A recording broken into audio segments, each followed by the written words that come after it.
nós precisamos entender um pouco mais das nossas emoções. Porque lidar com as nossas emoções de forma cega vai fazer com que nós não consigamos ter uma clareza no nosso processo de tomada de decisão. Vai fazer com que nós não consigamos lidar com essas flutuações e que nós realmente reforcemos essa sensação do tipo, então eu devo ser louca. E não, você não é louca assim como eu não sou louca. Nós só somos normais e a vida normal é assim. Então vão existir dias bons, vão existir dias ruins, vai existir o dia que tu tá muito feliz, vai existir o dia que tu tá muito triste e isso é a vida acontecendo, né? Respira e não pira, como eu sempre digo. Respira e não pira. Mas como respirar e não pirar de uma forma facilitada, né? O que a gente pode utilizar de ferramentas?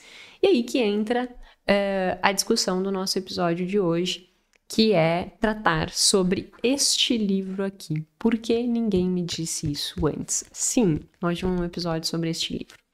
Volta e meia eu faço episódios sobre livros. Volta e meia não, fazia tempo que eu não fazia. E eu sei que vocês gostam bastante, né? Porque no fim dá um direcionamento de onde buscar mais informações para além dos artigos que eu sei que muitas pessoas têm uma maior dificuldade de conseguir ler, interpretar e tudo isso. Então, volta e meia eu trago um livro. E aí, por que eu tô trazendo este livro para discutir essa relação com essas flutuações emocionais e tal? Porque esse é um livro escrito por uma psicóloga e ele parte exatamente dessa discussão, né? Porque ninguém me disse isso antes. Porque ninguém me disse que é normal ter oscilações. Por que ninguém me disse antes que pensamentos intrusivos eles vão acontecer? Por que ninguém me disse antes que eu vou ter dia ruim? Por que ninguém me disse antes que ansiedade em determinadas circunstâncias é o normal?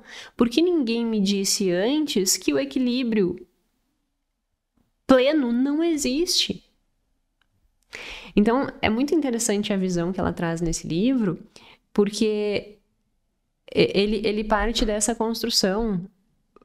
Por que ninguém me disse antes que eu não sou anormal por sentir isso, né?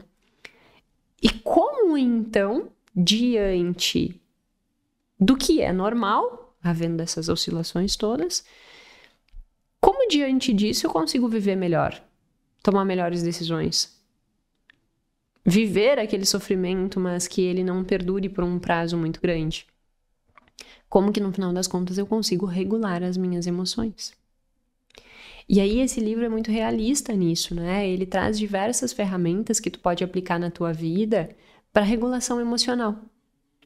Então são estratégias simples, tanto é que ela começa o livro falando que é uma ferramenta para enfrentar os altos e baixos da vida, e ela traz diversas ferramentas apresentando essas discussões, assim, de o que fazer, como fazer, quando fazer.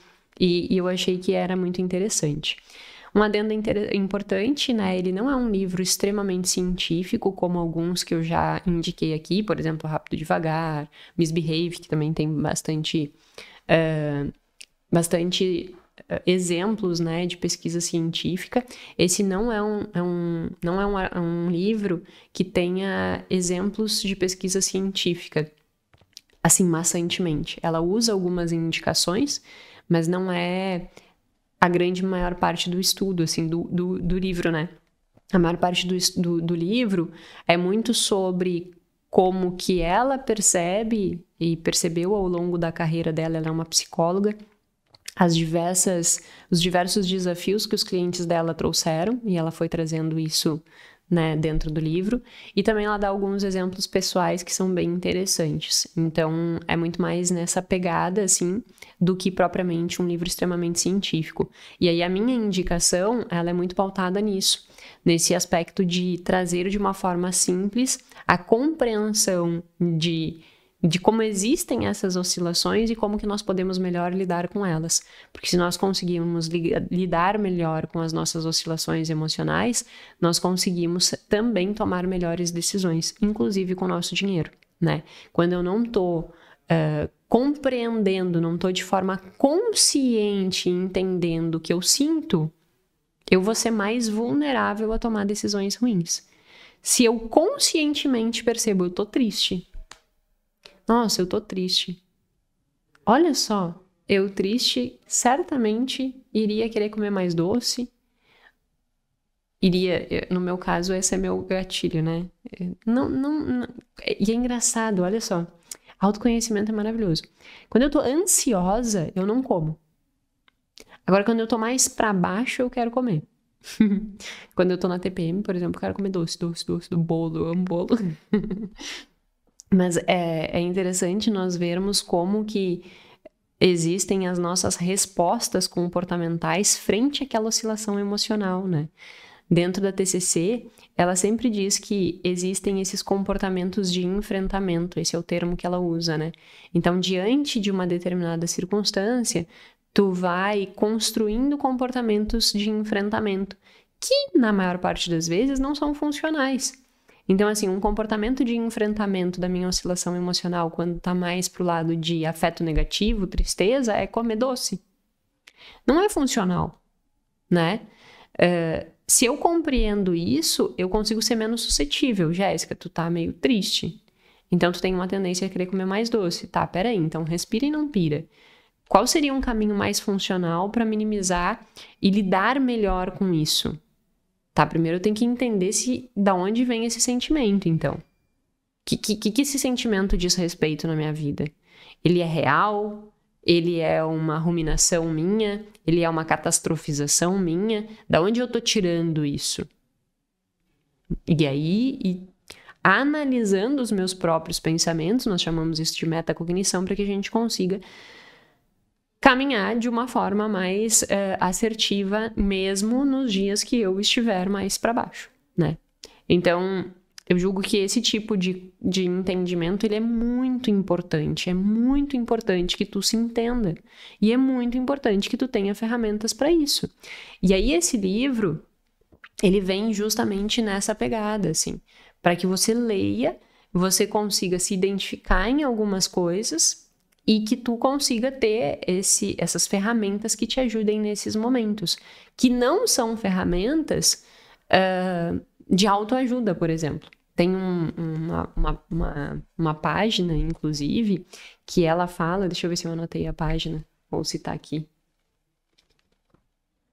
que ela fala que coloque fora as frases de efeito. Sabe aquelas frases assim de eu sou maravilhoso, eu sou perfeito, eu sou não sei o quê. Aí ela diz assim, coloque fora as frases de autoajuda, mas não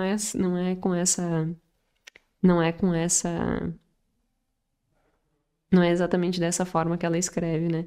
Mas por isso que eu acho interessante, assim, sabe? Porque ele sai dessa construção, assim, meio ilusória de como tu mudaria a vida, e ela vai pra vida real. Ó, o que ninguém tinha me dito antes, né?